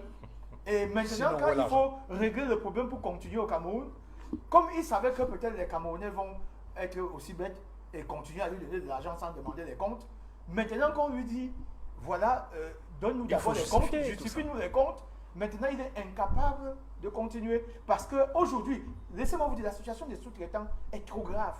Trop grave parce que ces sous-traitants, beaucoup risquent la prison. Beaucoup sont en situation compliquée ou qui ont vendu beaucoup de choses parce que quand la canne approchait, le discours qu'on a tenu était celui de tout faire, de mouiller le maillot pour que la canne ait lieu. Les sous-traitants se sont endettés pour construire le stade et ils ne sont pas payés. Ces gars se sont mis à prêter de l'argent, à faire tout pour que chacun puisse sa tâche. Et jusqu'aujourd'hui, rien n'est fait. Ils ne sont pas payés. Les familles, je peux vous dire, les familles de ces sous-traitants, vous ne pouvez pas savoir ce que ces familles traversent aujourd'hui. Alors, Guy Roger, sur la question. Oui, en fait, moi, je constate que sur le plateau, on essaie un peu de couvrir la réalité en parlant que l'autre a 42 milliards, les sous-traitants souffrent, Maguil a fait ceci. C'est quoi donc le problème? Le véritable problème, j'ai peut-être eu cette chance dans ma vie active d'avoir un peu été partie prenante dans certaines choses qui concernent les marchés publics. Alors, je parle sous le contrôle du directeur conseil technique Modo qui est ici. Il y a ce qu'on appelle un marché qui a été attribué à Pichini. Je dis bien, c'est un marché qui a été attribué à Pichini. Je ne sais pas s'il a été réalisé, je ne sais pas ce qui s'est passé, je ne maîtrise pas les contours. Il a été réalisé. Maintenant, il y a donc un marché. Maintenant, l'arrivée de Maguil ça se fait sur quoi? Parce que quand j'écoute les uns les autres, c'est comme si McGill a un contrat de prestation de service. Or, quand on a un contrat de prestation de service, ça signifie que on remplit. C'est comme si on était un tâcheron. On remplit une tâche, on demande l'argent et si c'est fini, on passe à autre chose. Si on n'est pas payé pour cette tâche, on s'accroche sur ça et on n'évolue pas. Donc, peut-être le directeur va nous dire, parce que moi je dis que c'est là où se trouve le véritable problème. Pichini avait un marché, le directeur nous dit qu'on a résilié ce marché. Maintenant, McGill arrive. Est-ce qu'il y a eu appel d'offres? Est-ce que c'est quoi? C'est un contrat de prestation de service? Parce que c'est un jeu de... C'est une approche qu'il faut bien voir. Parce que si c'est un contrat de prestation de service, McGill a tous les pouvoirs de nous jongler comme ils sont en train de faire là. Donc il faut qu'on sache exactement sur quelle base on joue. Oui, parce qu'il ne faut pas seulement que le directeur me dise que non, ils ont aperçu 42 milliards, il y a déjà 21 milliards d'avions de démarrage. Mais attention, c'est quel genre de contrat on évolue avec McGill? Est-ce que c'est une prestation de service? C'est une prestation de service. Je parle tribunal comme au quartier, ça signifie qu'on a pris un tâcheron au quartier, on l'a dit, mon type, viens vite nous fermer un plombier, vous dites, sous-nous rapidement ceci. Il dit combien? C'est 2000. Vous lui donnez 2000. Si vous donnez 1500, il attend ses 500 en revendication. Donc, moi, je dis c'est ça le véritable problème. Parce que depuis que moi j'écoute M. Toulou, je l'ai écouté à Magic FM où j'officie, c'est-à-dire on tourne autour sans dire exactement quel est le type de contrat, qui lie Est-ce que je peux dire donc quel est le type de contrat rapidement? Oui, rapidement, le type de contrat qui nous lie avec McGill est un contrat EPCM. Oui, c'est-à-dire? Alors, c'est un contrat où McGill s'occupe de tout ce qui est études, donc c'est le E, engineering. Il s'occupe lui-même des achats, donc des approvisionnements, c'est le P. Il s'occupe de la gestion des travaux de construction. En anglais, on dit construction management. C'est un prestataire de service? Oui, enfin, c'est un constructeur. McGill, c'est un constructeur. Vous savez bien que... Attendez. Le rôle que Pichini avait, c'est pas le même rôle que joue. Est-ce que Pichini n'avait pas de sous-traitants? Non, je veux qu'on parle d'abord sur celui qui est comme le gros œuvre, celui qui doit faire le gros œuvre. Pichini lui-même, il me dit que Pichini avait, qu'on a cédé à McGill. Non, Pichini avait... Est-ce que Pichini avait EPCM? Non, Pichini avait un contrat de marché public. C'est ça, voilà. Dans les normes camerounaises. Dans les normes camerounaises, c'est-à-dire régi par nos lois. Oui. C'était un contrat tel que prévoit le code des marchés au Cameroun. Or, le contrat que nous avons avec McGill, c'est un contrat EPCM. Je veux dire que nous découvrons en même temps dans quelles conditions McGill arrive. Vous savez quand même que c'est McGill qui a réhabilité le stade de Bepanda. Oui. Voilà, donc on ne peut pas dire que c'est un épicier. On l'a pas dit. Attendez, Achille, non, vous ne pouvez pas, quand vous avez connu Bepanda avant et Bepanda aujourd'hui, vous ne pouvez pas dire ça. Oui, mais c'est quoi le problème? Justement, se pose à quel moment il a avoir opté pour un contrat EPCM avec McGill, alors qu'avec Pichini, c'était pas ça? Tout simplement parce que lorsque Pichini part, nous nous retrouvons sans financement pour achever les travaux. McGill, qui venait de finir Bepanda, dit au gouvernement, ayant fini Bepanda, qu'il a des ressources. Oui. Je peux vous trouver des ressources pour achever Olembe. Oui, qui n'ont jamais été trouvés.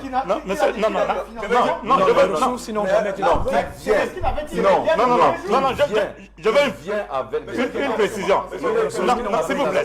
Nous savons qu'en matière de marché, quand vous soumissionnez un marché, il y a ce qu'on appelle, vous devez présenter, ça s'appelle une garantie de caution bancaire. Non, on n'est pas. Nous sommes d'accord, non? Je vous dis qu'avec McGill, nous ne sommes pas dans.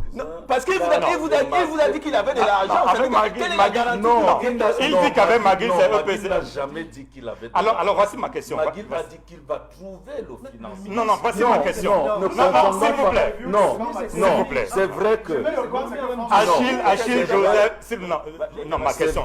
Voici ma question. Au départ, avec Piccini. Oui. La dernière fois que vous étiez sur ce plateau, nous avons même repassé les reportages que nous avons réalisés à l'époque avec Piccini. Oui. C'était 163 milliards avec Piccini. Exact. Vous dites que quand McGill arrive, il n'y a plus d'argent et McGill dit je peux vous apporter de l'argent. Où sont partis les 163 milliards alors que le chantier n'était pas achevé? Sur les 163 milliards, Piccini en a consommé 113. Il n'a pas pu livrer le chantier. Mais vous savez dans quelles conditions Piccini est parti.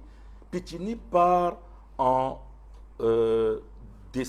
novembre-décembre 2019 parce qu'il nous réclame 28 milliards de travaux supplémentaires.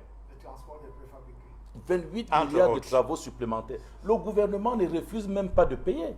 Sauf que le gouvernement dit à Piccini qu'il reste encore 50 milliards dans le marché de base. Donc, utilisez les 50 milliards. Quand les 50 milliards sont finis, on s'assied, on audite les 28 milliards. Si les 28 milliards sont justes, on paye. Regardez que de tous les chantiers de la CAN, le seul chantier qui a des problèmes, c'est Olembe. Est-ce que vous croyez qu'il n'y a pas eu des problèmes à Japoma? Il y en a eu. Mais Japoma n'est pas achevé.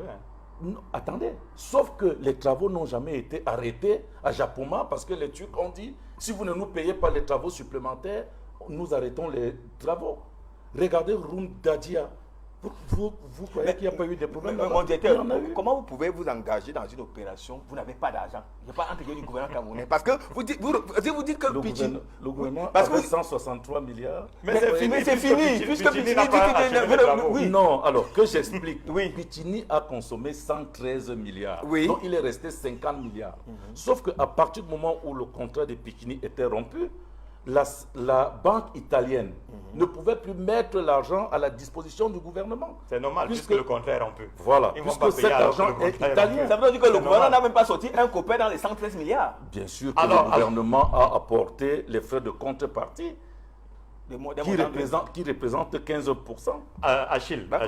Oui, le gouvernement à ce qu'il paraît, à entendre les explications du conseil technique, McGill a donc dupé le Cameroun. Ils vous ont dit nous pouvons trouver de l'argent alors qu'ils n'en pouvaient pas. Non, attendez. Nous avons attendez.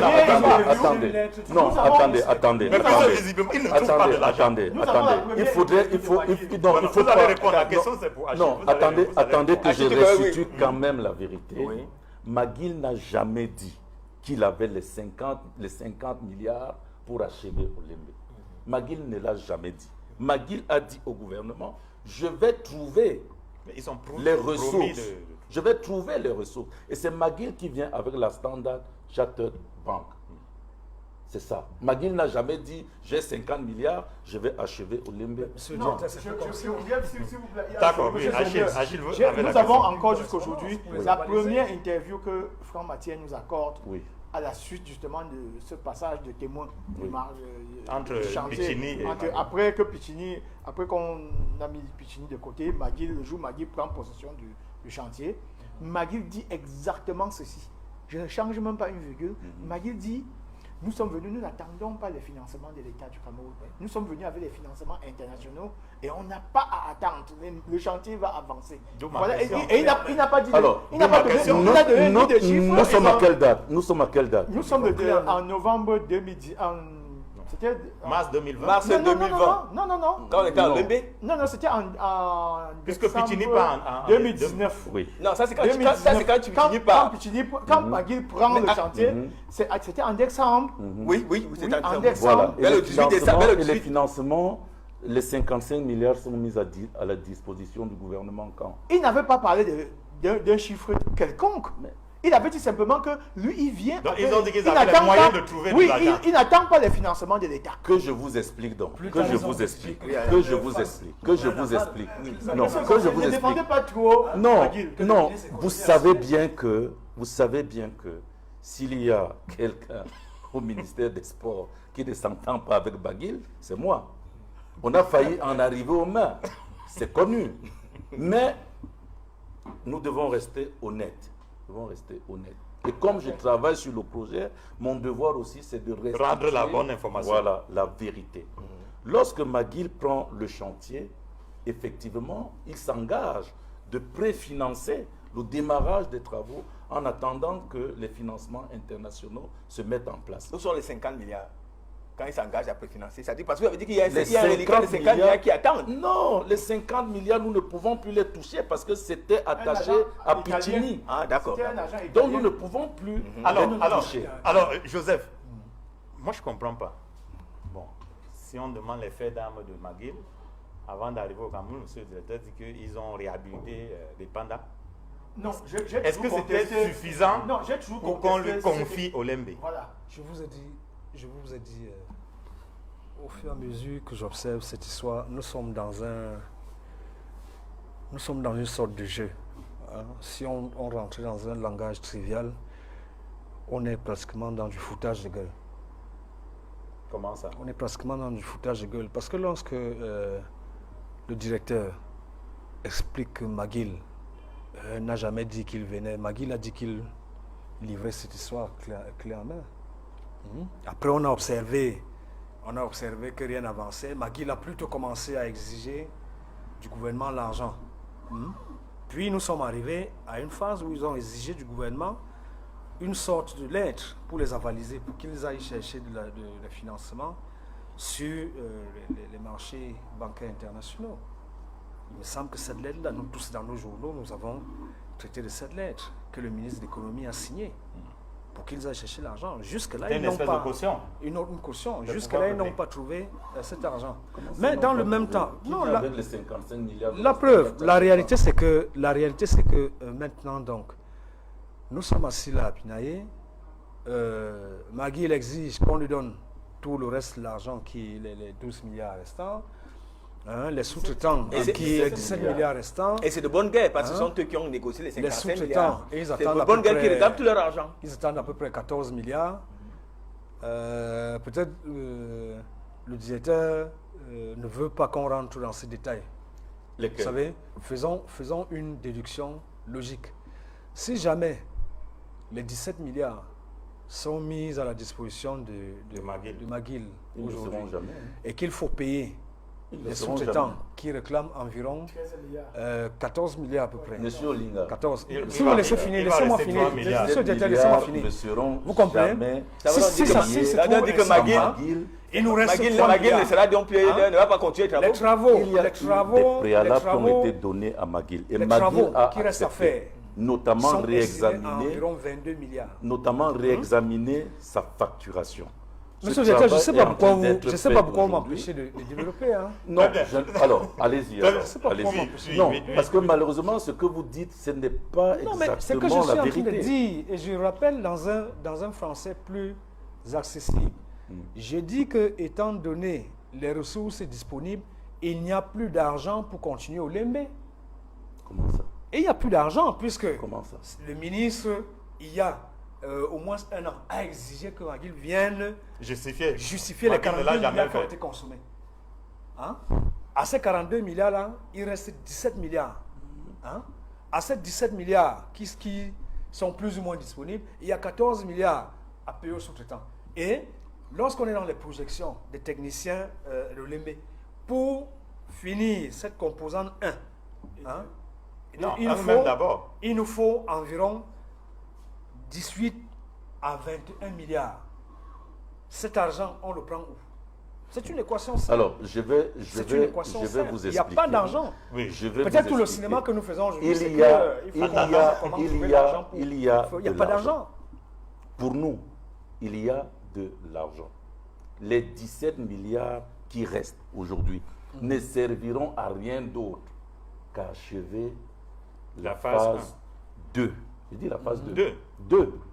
McGill a déjà consommé le budget prévu pour la phase 1, qui était de 27 milliards. Et je veux vous dire, monsieur, il a déjà consommé cet argent.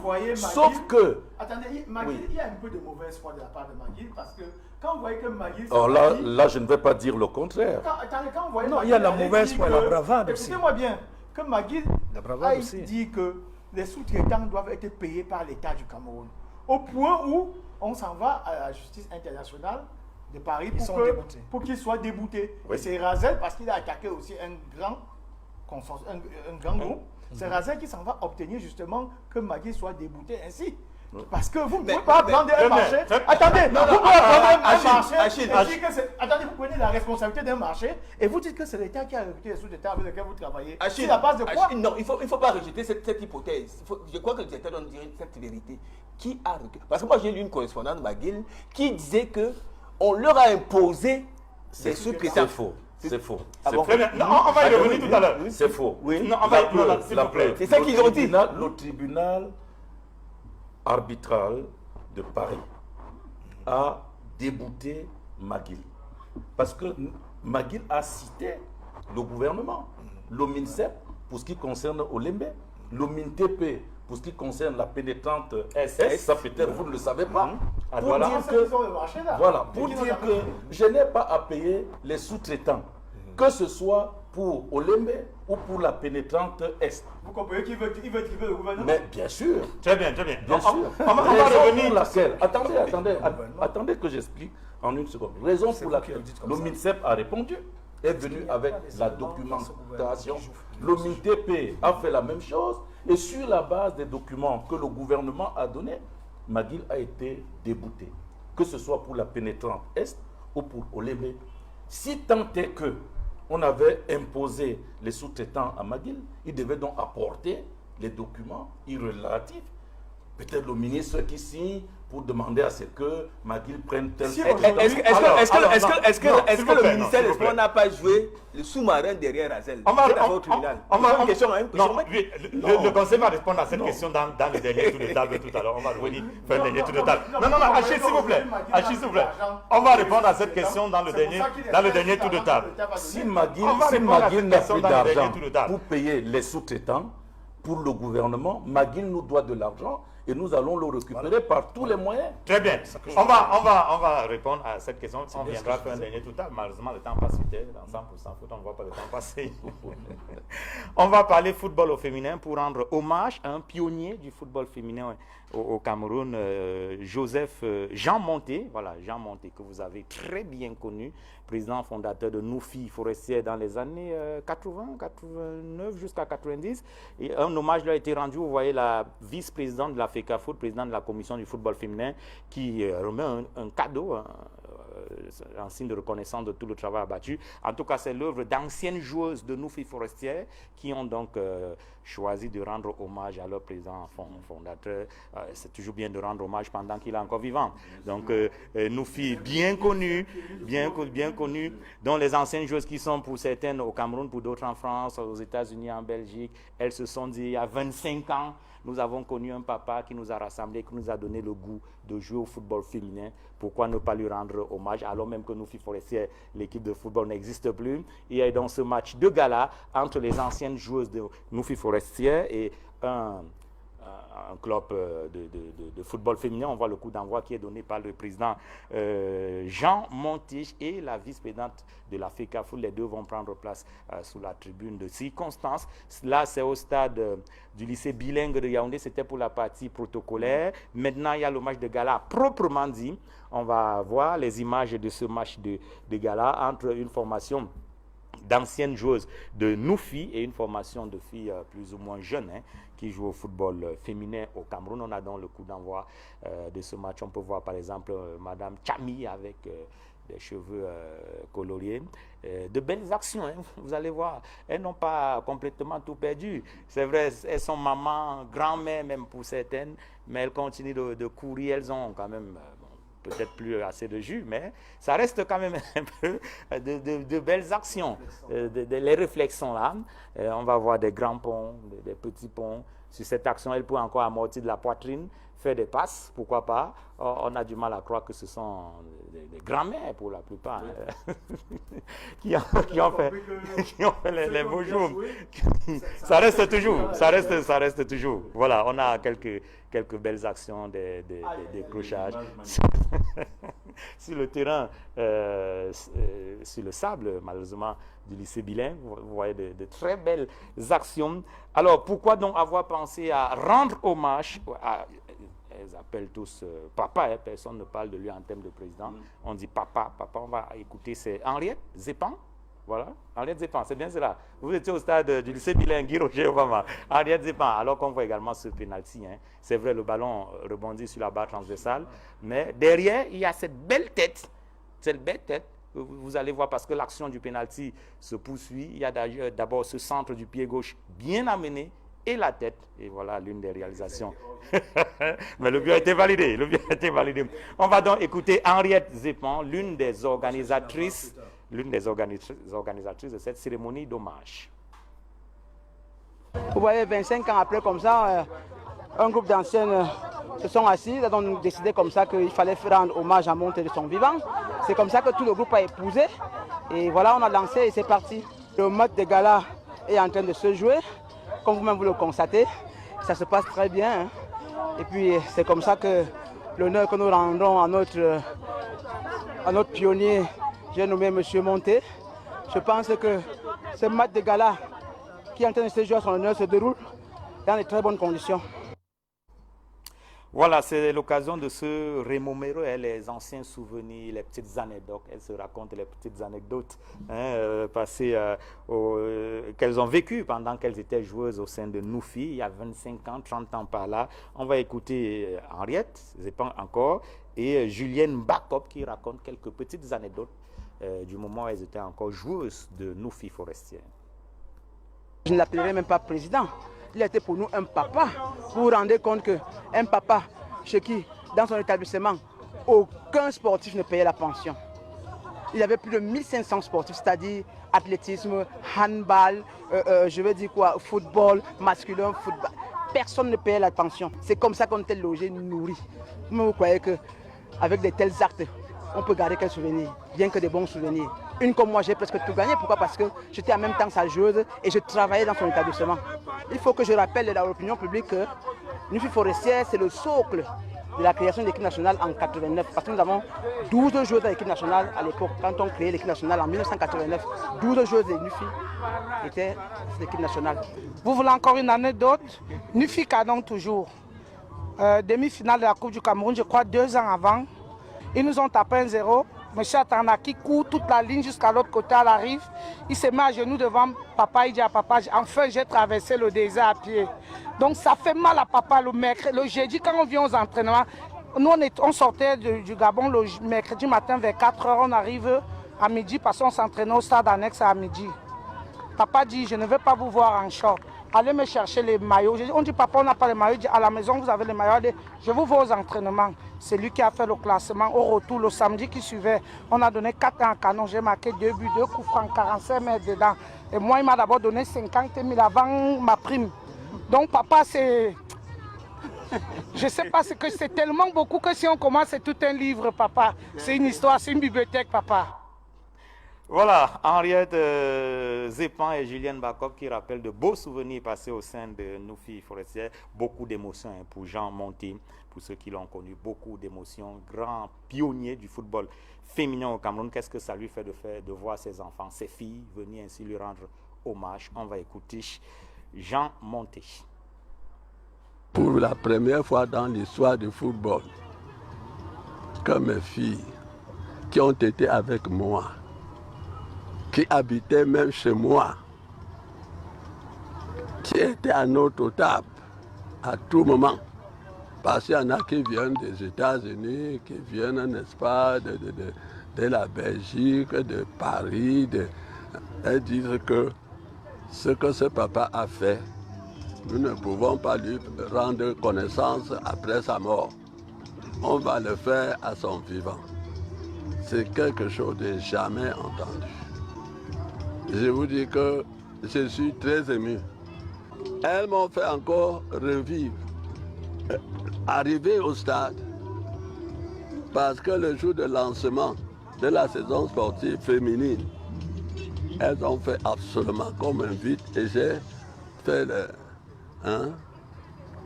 j'ai lancé le mât avec Edo à mes côtés. L'autre jour, lors de la finale, peut-être de la Coupe des filles, pour les conditions, pour le 8 mars, on m'a toujours fait venir. Et c'est toujours mes filles, gendarmes derrière moi, qui viennent me tirer de la maison. Beaucoup d'émotions, hein, beaucoup d'émotions. Noufi Forestier, notamment, qui a fait les beaux jours du football féminin au Cameroun. L'équipe a malheureusement disparu. Le collège Monté, même qui était la propriété de Jean Monté, avait été détruit.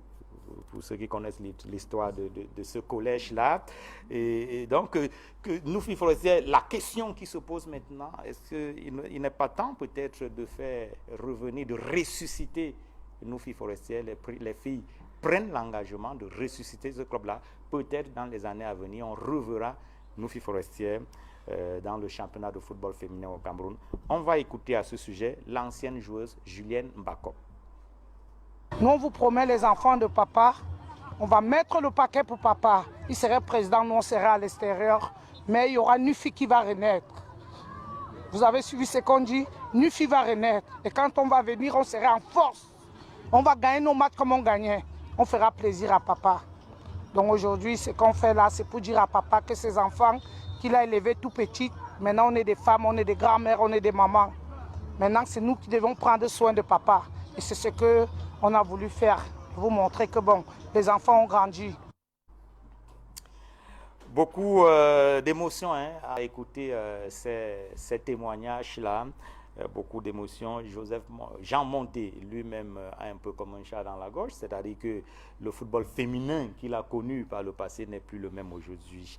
Le Cameroun n'est plus ce géant en Afrique et ça lui fait un pincement au cœur. Il plaide, il lance un cri afin que le football camerounais, le football féminin singulièrement soit mieux géré.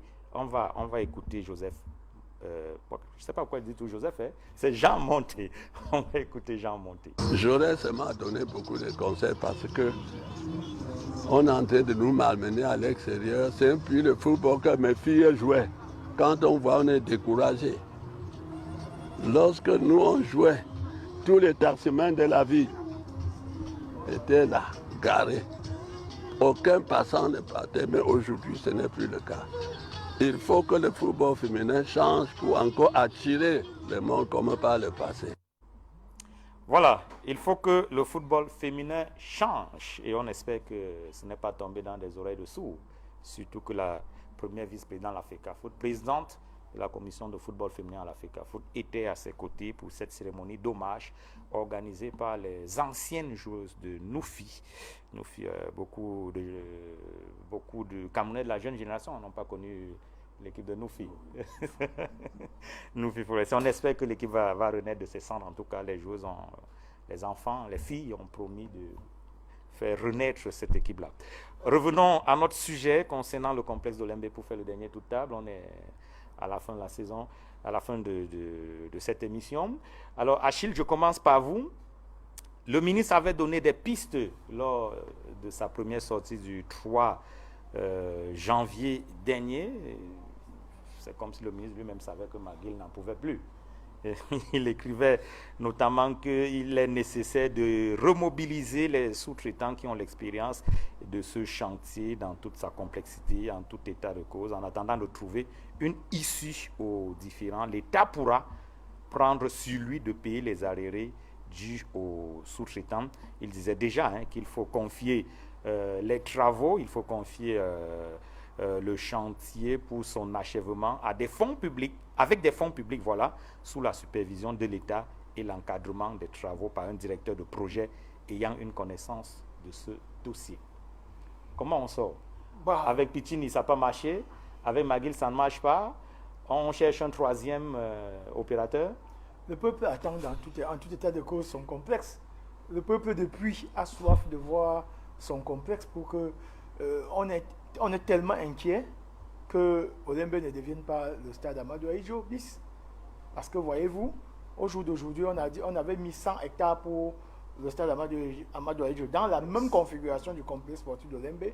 Mais aujourd'hui, les infrastructures sportives là-bas n'occupent pas 10 hectares. Où sont partis le reste des hectares? Les 90 autres hectares. Voilà. Olembe, aujourd'hui, justement, le peuple attend, au regard, justement, de, comment dire, des fonds qu'on a déjà engloutis dans ce complexe, autrement dans ce chantier. Le peuple attend de voir, et dans des délais raisonnables, justement, comment je veux dire, les autres infrastructures, les infrastructures connexes de la phase 2. Les autres composantes. Oui. Quel que soit, on dit souvent, on va dire, quelle que soit la couleur du chat, l'essentiel c'est qu'il attrape la souris. Et donc, le ministre, si c'est ça, si c'est pas cette procédure-là qu'on va passer pour que le chantier soit livré enfin dans toute sa composante, n'oubliez pas qu'il y a les Jeux islamiques qui arrivent, qui approchent à grands pas, et dans ce chantier... C'est encore possible là-bas? On a tourné cette page-là. Non, le Cameroun a perdu l'organisation. Non, le Cameroun n'a pas perdu, on ça a retiré. Ah bon, vous voyez donc vous voyez que c'est autant de choses... Oui. Retirer l'organisation et perdre l'organisation. Parce qu'en réalité, C'est non, il y a un pays du Golfe qui vient d'organiser un grand événement que vous connaissez tous. Mais parlez du Qatar, pourquoi vous cachez? Voilà, ce pays estime que les conditions dans lesquelles on voulait attribuer les Jeux au Cameroun, n'étaient pas normales. Donc il n'y a pas de jeu, la solidarité islamique. Alors, ce pays a demandé qu'on rouvre les candidatures pour que d'autres pays présentent les leurs. C'est le Cameroun qui a Mais ce qui est clair, c'est que, puisque c'est Olembe qui avait été ciblé pour ces Jeux, si Olembe avait été achevé, parce que je suis sûr, monsieur le conseiller, que le stade de football... Olembe, non, les Jeux islamiques, c'est 2025. C'est 2025. Et le rapport que les experts de cette fédération étaient ici au Cameroun ont rendu était plutôt élogieux. Mais je vous dis qu'il y a un pays du Golfe et qui a fait pression le Qatar a pour sa que loi. les candidatures soient à nouveau ouvertes. Très bien. Mais le Cameroun va candidater à nouveau à ce pays. Ce sera encore avec Olembe? Enfin, je vous dis, nous allons quand même... Il y a Garoua, il y a Bafoussa. Oui, on bien peut sûr, présenter d'autres infrastructures. Pas forcément Olembe. Je veux dire que le Cameroun va candidater, pas nécessairement pour 2025. Pourquoi pas pour 2028, puisque le jeu se joue tous les 3 ans. Face à ce pays, à cette mastodonte du Golfe, je pense que nous n'avons pas beaucoup de chance. C'est le mot de la fin. Guy Roger Obama pour son mot de la fin. Comment on sort? Je suis un peu gêné parce que ce grand projet de Olembe, le gouvernement, j'espère, va sortir un peu de sa réserve. Parce qu'on a vu que pour que Piccini arrive, il a fallu le financement d'une banque italienne. Pour que McGill fasse ses prestations de services, il a fallu un prêt de la Standard Chartered Bank. Alors, moi, je pose toutes ces questions que le gouvernement est où? Si pour une fois, le ministre comprend que on a été roulé par ces entreprises étrangères et que maintenant, on décide sur fonds propres et publics de relancer les travaux, je crois qu'il y a peut-être une lueur d'espoir. Parce que effectivement, on note que par 2 fois, on a tenté Piccini avec une banque étrangère. On a tenté McGill avec le soutien de l'apport d'une banque étrangère. Maintenant, l'apport de sortie du ministre est louable et j'espère qu'on aura des fonds parce qu'actuellement, c'est un peu, on voit les conditions de vie et autres, c'est un peu difficile. Si donc on pourra trouver dans ces fonds publics, les confier à une entreprise sérieuse et que, j'exhorte, j'espère que le directeur sera toujours en poste, qu'il fasse tout pour que la réglementation en vigueur soit appliquée in extenso dans l'attribution du prochain marché de la réglementation en vigueur au Cameroun. Oui, soit achevée, soit appliquée dans son entièreté pour qu'on aboutisse à l'achèvement de ce complexe. Pour que la personne soit une entreprise sérieuse. Oui, très bien. Vous avez déjà dit votre mot de la fin. Oui, Joseph Bolinga, le ministre a donné les pistes de sortie, il faut les fonds publics, mais vous avez déjà trouvé pendant le débat qu'il n'y a pas d'argent. Comment on fait pour... Pour le ministre, ce n'est pas la première fois que le ministre donne des portes de sortie. Nous pouvons être d'accord. Ce n'est que la énième fois. Ça nous ramène juste à ce qui me paraît une conviction intime. C'est que cette histoire est loin d'être claire. Loin d'être claire. Parce que le débat que nous faisons en ce moment, l'orientation que nous donnons à ce débat en ce moment, c'est il faut trouver un autre argent pour continuer Olembe. Le débat de fond, qui est celui de beaucoup de Camerounais, où est passé l'argent, on ne le fait plus. Et donc, où est passé l'argent, c'est qui a consommé cet argent? De quel droit est-ce que McGill estime qu'il n'a pas de compte à rendre au MINSEP? Malheureusement, nous ne faisons plus ce débat. Nous sommes tous montés dans le débat de comment est-ce qu'on va trouver l'argent. C'est-à-dire que lorsque ça se répète 3 fois, il y a un problème. Est-ce que nous pouvons être d'accord que le schéma, ce qui s'est passé avec Piccini, c'est la même chose en réalité qui se passe avec McGill. Et puis, on va dire, bon, on va chercher une troisième option. Des gens viendront encore s'installer. Et puis, on va rentrer. On va rentrer, si vous permettez. C'est la fin. Vous avez déjà placé votre Mais au Lembe, je pense au côté si des Piccini est parti avec tout jusqu'au plan. Donc on fait ce qu'on appelle une navigation à vue actuellement. Je sais pas pourquoi chaque fois, je sais pas pourquoi chaque fois que j'ai la parole, vous me la prenez. Hein. Non, vous allez faire cette précision quand vous aurez la parole pour la fin. Donc je suis en train de dire, posons-nous une question qui est simple. Pourquoi est-ce que Magil se donne tant de liberté à Olembe? Posons-nous cette question-là. Est-ce qu'on n'est pas en droit de penser, comme certains observateurs, que en réalité, Magil fait la bravade avec le MINSEP parce qu'il est soutenu par certains de nos compatriotes placés un peu plus haut. Sinon, je ne comprends pas pourquoi est-ce que depuis des mois, on demande de justifier les fonds qui ont été consommés. Personne ne justifie.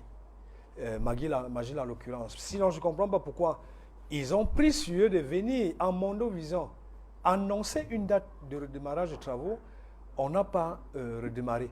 Bon, maintenant, le directeur, il a dit tout à l'heure que non, il n'y a pas de problème. L'argent qui reste, ce sera pour la fin de la construction de la phase 2 du complexe. Mais je rappelle aussi que la dernière lettre du MINSEP indique que les préalables, c'est qu'il faut payer les sous-traitants pour recommencer parce que nous sommes tous d'accord, nous observateurs, nous sommes tous d'accord que c'est ces sous-traitants-là qui ont fait le boulot, sinon on n'aurait même pas eu cette canne. Nous on était même en pleine nuit, même à 1h du matin. Ce sont ces sous-traitants qui travaillent. Ceux-là qui sont nos compatriotes ne soient pas payés qui ont fait ce boulot ne soient pas payés. Alors, ça peut impacter ailleurs, pas seulement au Lembe. On risque de se retrouver dans une autre situation où on va demander à des PME locales de s'investir pour un projet national et ils vont se dire on a vu ce qui s'est passé à Olembe. Parce qu'il y a eu une mauvaise expérience avec Olembe. Alors, monsieur le conseiller, on sort par vous. Comment on sort de cette situation? Le ministre a tracé une voie, c'est celle-là qu'on suit. Alors, le ministre a tracé une voie qui a été proposée à la très haute hiérarchie. Mais ça, c'est en cas de résiliation. Pour l'instant, nous n'y sommes pas. En ce qui concerne le débat, M. Olinga parle du débat, où est passé l'argent. Nous ne sommes plus dans le débat aujourd'hui avec McGill, nous sommes dans l'action. Et ce qu'on avait exigé et qu'on a obtenu de McGill, c'est de réexaminer l'ensemble de ces décomptes. Parce que nous, au niveau du ministère des Sports, nous avons dit qu'il y a eu des surfacturations, qu'il y a eu des doubles facturations. McGill a accepté que ce travail soit fait. Donc, on est en train de faire la revue des décomptes de McGill aujourd'hui. Vous savez, le budget d'un projet est impératif. Il n'est pas extensible ad vitam aeternam. Donc, nous avons 55 milliards pour achever Olembe. Olembe sera achevé avec 55 milliards. Parce que le rôle du ministre des Sports, c'est de protéger les intérêts financiers de l'État. Pas seulement du ministre des Sports, du gouvernement en général, y compris de ceux qui, dans d'autres instances, travaillent sur ce projet. Et je puisse vous dire ici qu'il n'y a pas de dissension entre le ministère des Sports d'un côté et la task force qui essaierait de couvrir. Non, nous parlons d'une seule voix. La preuve, sur proposition du ministre des Sports, le ministre d'État, qui est l'ordonnateur de ce projet, a arrêté les paiements à McGill depuis le mois d'octobre 2020. Bien sûr, McGill n'est plus payé. Et la position de la task force, c'est naturellement, dans la meilleure des hypothèses, que nous achevons le projet avec McGill. Nous achevons le projet avec McGill, des solutions sont en train d'être cherchées. Si les solutions sont trouvées, tant mieux, le projet sera achevé avec McGill. Mais si on ne trouve pas un accord avec McGill, Olembe sera achevé, y compris, comme le ministre des Sports l'a dit, avec les sous-traitants locaux et des financements locaux. Voilà. Très bien. Voilà ce que je puisse vous dire. Merci d'être venu sur le plateau de 100% Foot. C'est moi, finalement, vous savez, Olembe focalise l'attention. On dirait qu'il n'y a pas d'autres marchés publics qui connaissent les mêmes difficultés. Hein. Parlez un peu de ce qui se passe sur nos autoroutes, ainsi de suite. Hein. Oui, bon. Voilà. Nous sommes à 100% Foot. Hein. C'est vrai, on je comprends. Nous sommes à 100% naturellement, que le peuple soit exigeant, c'est normal. le président de la République est déterminé, ça je puisse vous le dire, pour que Olembe soit achevé avec ou sans Magui. On verra bien ce que cela donne par la suite. Achille Chounza, merci d'être venu. C'est moi qui... J'espère qu'on a été à la hauteur, n'est-ce pas? Tout à fait. J'espère qu'on a pu apporter quelques éclairages au public, à ceux qui ne comprennent pas toujours ce qui se passe à Olembe. Même si j'ai toujours le sentiment qu'on a toujours mieux à dire, et je crois qu'on aura toujours une occasion. Toujours. Les occasions ne manquent pas. Et ou bien d'apporter chaque fois quand l'actualité évolue, d'apporter chaque fois justement toujours un plus pour ce qui concerne les informations sur ce complexe. On l'espère. Guy Roger Obama, merci. Oui, merci de m'avoir invité, mais je crois que j'ai poussé un peu le directeur conseiller numéro 2 a dit ce qu'il ne voulait pas dire. Vous l'avez secoué un peu. Un peu secoué parce qu'il avait bien les bords à côté de lui. Il fallait qu'il aille, que je l'emmène à ouvrir, qu'on comprenne un peu quel genre de contrat on avait entre ces deux entités. Tout à fait. Qu'est-ce qui est projeté pour le bien des téléspectateurs de 100% Foot. Merci d'être venu, Guy Roger. Joseph Olinga, merci d'être venu.